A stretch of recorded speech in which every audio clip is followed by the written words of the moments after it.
Ngayon po, ako'y naintriga.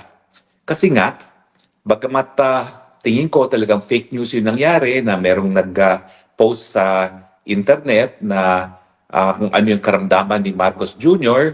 na yung kanyang totoo naman na yung diverculitis niya, pero sinabi doon na may kinakailangan opera at dahil kinakailangan opera nga yan, nagkaroon ng mga impormasyon na talagang may banta sa buhay yan, no? At dahil nga dyan, marami naman nabuhayan ng pag-asa na baka magkaroon na nga ng tunay na pagbabago sa Pilipinas, no? Pero syempre, mukha lang naman, hindi pa tayo sigurado.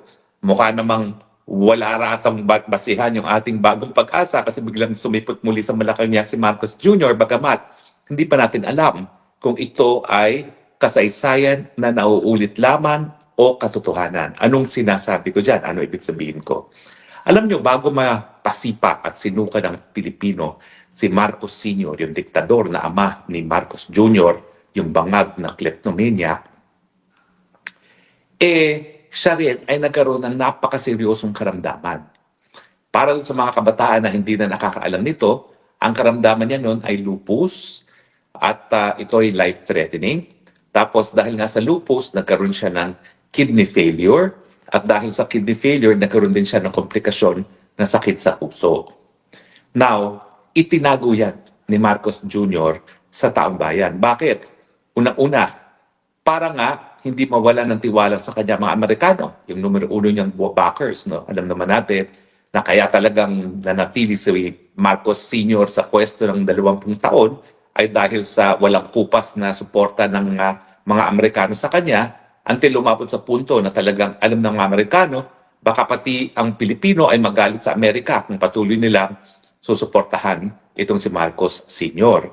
Kaya nga, kinidnap na nila papunta ng Hawaii at dahil kaya ako naman sinabing kinidnap, hindi dahil sa sinabi na ni Marcos, pero ang buong akala ata ng pamilya Marcos, dadalhin lang sila sa Ilocos Norte ng mga panahon na yon, pero sila ay dinala sa Hawaii.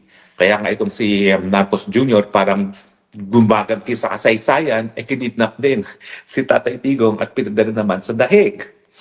Pero bago talaga sila nasipa sa pwesto, matindi ang karamdaman ni Marcos Sr. Pero alam niyo ba, bilang isang kabataan ng mga panahon na yon, hindi namin alam kung anong tunay na kalusugan ni Marcos Sr. kasi nga itinatago nila. Pero kapansin-pansin naman sa itsura niya kapag siya ay paminsan-minsan na umaapir sa telebisyon na medyo maga ang kanyang mukha. At dahil dyan, marami nga nagdududa na baka merong kidney disease dahil nga ang mga kidney patients na nag-undergo ng dialysis namamaga ang muka at saka nangingitim. So maraming espekulasyon pero hindi kinukumpirma at pinasisinungalingan pa nga ng Malacanang. Paano nila naitago itong karamdaman ni Marcos Sr.? Well, unang-una, ginawa nilang hospital ang Malacanang. Lahat ng mga equipment na kinakailangan ni Marcos para sa lupus, para sa heart at para sa kidney, dinala nila sa Malacanang. Meron talaga silang parte ng Malacanang Palace kung saan nakatira ang mga Marcoses ng ginawang hospital. At siguro, ipinasok nila lahat ng kinakailangang equipment galing sa heart center, galing sa kidney center, at sa iba't iba pang mga hospital. So, hindi nila dinala si Marcos Sr. sa hospital, dinala nila ang hospital sa Malacanang. Pangalawa, alam niyo ba na para hindi mag-leak out ang tunay na kalusugan ni Marcos Sr., sila'y nagdala pa ng mga dayuhang mga doktor. Kasi kapag namang dayuhang doktor, hindi magkakalat na katotohanan. Walang panggagalingan ng katotohanan tungkol sa estado ng kalusugan ni Marcos Sr. Kaya nagdala sila ng sariling doktor. Sa dami naman kasi ng nakaw ng mga Marcoses, kahit magkano pa ang singilin ng mga doktor na dayuhan, nababayaran. Pangatlo, noong mga panahon na yon, wala naman talagang kalayaan ng malayang pamamahayag. So, kontrolado lahat ng impormasyon na nai-release sa publiko. At dahil dyan, naitago nga nila yung kalusugan ni Marcos. Now, bukod pa doon sa ang katotohanan tungkol sa kalusugan ni Marcos ay baka magresulta sa kawalan ng kumpiyansa sa kanya ng mga Amerikano, syempre, takot din ang mga Marcoses ng mga panahon na yon na kapag nalaman ng mga Pilipino na talagang malubhan ang kalusugan ni Marcos, hindi na sila matatakot na mag-alsa at magrevolusyon laban kay Marcos dahil alam nila wala nang lakas at hindi na talaga tatagal itong Marcos Jr. So importante sa kanila na pasinungalingan yung kanyang karamdaman nang sa ganon, patuloy ang kumpiyansa ng Amerika, patuloy na matatakot ang mga Pilipino, ang tao kay Marcos at hindi sila mag-iisip na patalsigin nga si Marcos. So sila po'y naging matagumpay. Nagdududa ang taong bayan pero dahil ang ospital ay nasa loob ng Malacanang, binibihisan nila si Marcos kapag may mga pagkakataon para ipakita sa taong bayan na kunwari nagtatrabaho pa si Marcos. Totoo po, meski meron siyang kidney disease noon at prone to infection, nagkakaroon talaga siya ng mga functions na fully televised para lang patutuhanan na malakas pa si Marcos at hindi nakalatay na sa ospital. So naniwala naman ng maraming tao kasi nga hindi naman nagpupunta sa ospital. Hindi gaya ng nababalita ngayon kay Marcos Jr. na nagpupunta ng ospital. Pangalawa, nakikita ng regular sa telebisyon. At alam niyo ba, may chismis pa na kaya naman regular nakikita si Marcos ng mga panahon na yun, meron daw double si Marcos na ginagamit. At ang ginagawa ay talagang kinukunan lang yung double at hindi naman pinagsasalita. Kasi pag pinagsalita yun, mapapansin na iba talaga ang pamamaraan ng pagsasalita at malalaman na hindi si Marcos talaga yun. Ngayon, bakit ko binalik itong kasaysayan nito kung paano pinasinungalingan ng Marcos Sr., ang diktador na ama ni Bangag, ang kanyang kalusugan? Well, una-una, yung motibo nga. Manatili ang kumpiyansa ng Amerika, manatili ang takot ng taong bayan, at para sabihin na walang dahilan para palitan si Marcos Sr. Punta naman tayo ngayon kay Marcos Jr. Ang pagkakaiba, nung una, sinabi nila na nagpunta lang for medical observation itong si Marcos. Walang pag-amin na siya nagpunta sa ospital. Makikita nyo na yung unang tangka nila ay gayahin yung ginawa ng ama niya na hindi pupunta sa ospital. Kasi pagpunta sa ospital ay talagang kumpirmasyon na merong sakit talaga si Marcos Jr. Ang tingin ko, ang plano talaga nila ay wag magpunta sa ospital at ilipat ang ospital sa Malacanang mismo. Pero ang sa tingin ko, wala silang sapat na panahon para maglipat ng lahat ng equipment na kinakailangan ni Marcos Jr. Wag po kayong magugulat kung pati instant operating room ay talagang ililipat nila sa Malacanang. Ganyan po ang ginawa nila kay Marcos Sr. Yung kinakailangan ng kidney transplant ni Marcos Jr., hindi po siya nagpunta ng ospital.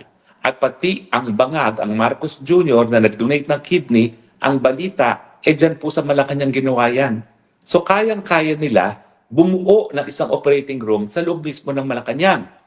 Pero nung nagkaroon ng emergency medical condition siguro si Marcos Jr., wala pa silang pagkakataon na ayusin ang ospital sa Malacanang. Ay nako, hindi ako magtataka kung ngayon as we speak, gumagawa na sila ng operating room, ng dialysis center, at kung ano-ano pang kinakailangan ni Marcos Jr. kapag siya ay natuluyang magkasakit. No? Dito nga sa kanyang diverculitis na magre-resulta sa malawakang infection at magiging banta dun sa katunayan na iisa lang ang kidney niya at dapat maiwasan talaga ang infeksyon na mangyayari kapag hindi lumabas ang dumi sa katawan ni Marcos Jr. So sa tingin ko, dahil hindi paggawa ang hospital sa Malacanang, nagpunta muna sila sa St. Luke's at pinasinungalingan na lang na seryoso ang kanyang kalusugan at pinalalabas lamang na for medical observation lamang.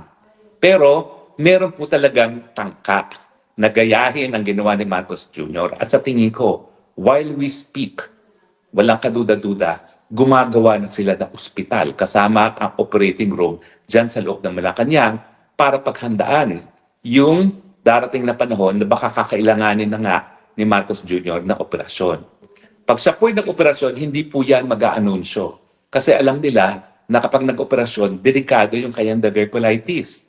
Yan po yung sinasabi ng mga medical literature na kapag nakailangan ng operasyon, ibig sabihin, nag-spread ng infeksyon sa kanyang colon at baka sa ibang parte ng katawan. Kaya itatago nila yan at kung kinakailangan ng surgery, baka gawin nila yan sa Malacanang. Ano pa ang kaparehong nangyayari sa panahon ng kanyang tatay? Wala pong malayang um, um, media ng panahon ni Marcos. Kaya kontrolado ang labas ng impormasyon. Well, ngayon po, meron naman tayong malayang media. Ang problema, centralized naman po ang release ng impormasyon kay Auntie Claire, at si Auntie Claire wala naman pong sinasabing marami tungkol sa kanyang medical condition. Hanggang wala pong pumunta sa korte at humingi ng totoong medical bulletin sa mga doktor ng presidente, hindi natin malalaman ang tunay na kalagayan ni Marcos Jr. So parang kapareho din ang ginagawa ngayon ng administrasyon ng anak sa kanyang ama na linilibitahan ang impormasyon tungkol sa kanyang kalusugan. Bagamat meron tayong malayang pamamahayag. No? Aanhin mo naman ang malayang pamamahayag. Kung ang pinag-uusapan ay kalusugan, ang kalusugan naman po talaga, yan po ay privileged communication, absolutely confidential, except that pagdating sa presidente, sinasabi talaga ng saligang batas na kinakailangan pag malubha ang kalusugan, dapat magbigay ng ulat sa taong bayan. Pero dahil nga pareho din ang motibasyon ni Marcos Jr. para pagtakban ng kanyang kalusugan at ano itong kanyang mga motibasyon para hindi mawala ang kumpiyansa ng Estados Unidos sa kanya na patuloy siyang suportahan bagamat siya'y sinusuko na ng taong bayan. Pangalawa, para hindi isipin ng taong bayan na po pwede nang magrevolusyon, mag-people power laban sa kanya dahil siya ay mahina ng pagkakatawan. No? At siyempre, para bigyan ng kasinungalingan na normal pa rin ang patawad sa gobyerno, ang palakad sa gobyerno, bagamat alam naman natin na maski normal ang palakad ng gobyerno, wala namang solusyon na binibigay itong Marcos Jr. sa ating mga problema ng kagutuman, sa korupsyon at iba pang mga hinaharap nating mga suliranin, no? So, ano mga kapareho? Kapareho ang mag-ama na may sakit. Kapareho ang mag-ama na itinatago ang tunay na kalagayan ng kanilang kalusugan sa taong bayan. Pareho ang motivasyon nila para hindi mawala ang kumpiyansa ng Amerika sa kanila, para ang Pilipino ay hindi mag-isip na panahon na mag-alsa at paalisin sila sa pwesto at para iparating ang kasinungalingan na normal ang patakbo sa gobyerno. Ang mga pamamaraan, well, bagamat mas maraming kalayaan ngayon ng mga mamamahayag, limitado naman ang pag-release ng impormasyon. Alam niyo ba, yung mga provision sa saligang batas nga na ang kalusugan ng presidente pag malubha ay dapat isa publiko, dahil nga yan sa ginawang ng Marcos Sr. na isinikreto ang kanyang malubhang kalagayan. Kasi siyempre, pag malubhang kalagayan, alam natin, magkakaroon na ng change in presidency. At pagkaroon ng change in presidency at ayaw umalis ang presidente, yan ang iniiwasan nila. Now, ang hindi ko lang alam ngayon, kung talagang gagamit din sila ng double ni Marcos Jr. para palabasin na normal pa rin ang patakaran. Pero makikita nyo na tinatangkanan nilang gagamitin yan. Bakit? Well, nasiwalat na po na para pasinungalingan yung malubhang kalusugan ni Marcos Jr., nagpapalabas sila ng mga videos na nakikipag-beating si Marcos. Pero lumalabas naman ang katotohanan na ilan sa mga videos na kailan lang nila lumabas ay nangyari na nung nakaraan, gaya ng farewell visit ng US Ambassador. Linabas nila yung farewell visit parang 4 o 5 araw na matapos yung actual visit. Para lang pasinungalingan yung kumakalat at chismis na sunod-sunod na ang pagkatsila ng activities ni Marcos Jr. So pareho din ang ginagawa nila ngayon na pinalalabas na normal pa rin ang kalusugan para hindi mag-isip ang taong bayan na wow, yung mga yung mga nananahimik dati na talagang sawan-sawan na, pikom na at punong-puno na sa mga kabalbalan ni Marcos, wag isipin na mahihirapan sila na mag-people power laban sa kanya. So nakikita niyo po para talagang nauulit muli ang kasaysayan. Tayo naman, kaya naman natin binago na nga yung saligang batas para gawing obligasyon na ng presidente na magbigay ng impormasyon tungkol sa kanyang kalusugan pag meron siyang malubhang kalusugan, para yung taong bayan ay makapaghanda doon sa pagpalit ng tao na magiging pinakamakapangyarihan sa ating bayan. Ngayon naman po, meron naman tayong number 1, malinis. Number 2, abogado. Number 3, minapatunayan ng kakayahan na Vice President na magiging susunod na presidente kahit pa pumanaw na ang Marcos Jr. In fact, walang dahilan para tayo matakot kung mawala si Marcos Jr. Dahil si Marcos Jr. nga, wala namang nagawang matino sa ating bayan. Puro kapalpakan.